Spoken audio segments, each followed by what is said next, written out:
And you bring something up, there are still dorms in our state that don't have air conditioning. Right. So in Bloomington and in West Lafayette. yeah, Purdue. I know Luke lived in a dorm that didn't have AC for a couple of years. I know. So and they're starting school and they're stressed. Today, and first day of classes for both campuses, and Butler too. And Butler. So maybe send in the care package a little extra water this week, or remind them to stay hydrated because they're stressed and everything else going on. It's hot, it's humid. There's a view over downtown Indianapolis. We have 90 degrees at this hour. Oh boy, that dew point temperature 75. Remember, we consider any dew point at or above 65 uncomfortable. When we're 10 above that, it's oppressive. Winds are pretty light right now at 3 miles per hour. 93 today after a muggy morning low of 76. Obviously, we're well above the averages, but not quite at record warmth. 100 is the record set back in 1936, and sunset this evening happens at 8:33. It's 90, but feels like 100 in Indianapolis, Kokomo, and Columbus. Feeling like 108 in Shelbyville and 102 in Greencastle. Heat advisories highlighted in this orange color. We have excessive heat watches issued for the red, and then all of this area out to our west, excessive heat warnings. We're not the only ones dealing with the heat.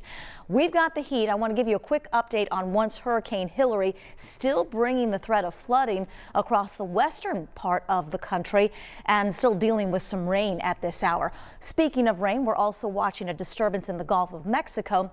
This prompting some tropical storm warnings for southeast Texas. This is Tropical Depression 9, may strengthen briefly to a tropical storm as it makes landfall early Tuesday morning, so we'll continue to keep you updated on that.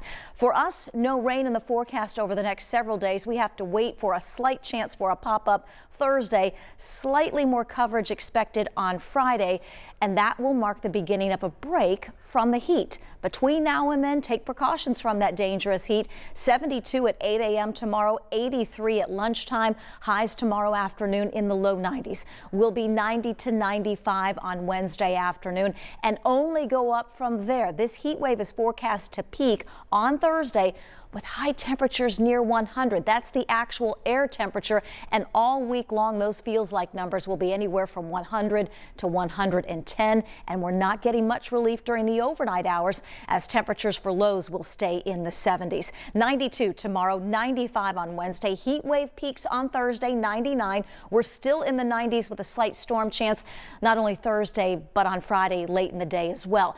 The heat wave finally breaks. In fact, we're going to feel the relief next weekend. Comes just in time for the weekend. Some sunshine, a bit of a breeze around on Saturday, 82. Sunday with sunshine, a high of 80. Ah, the 80s. Thank you, Angela.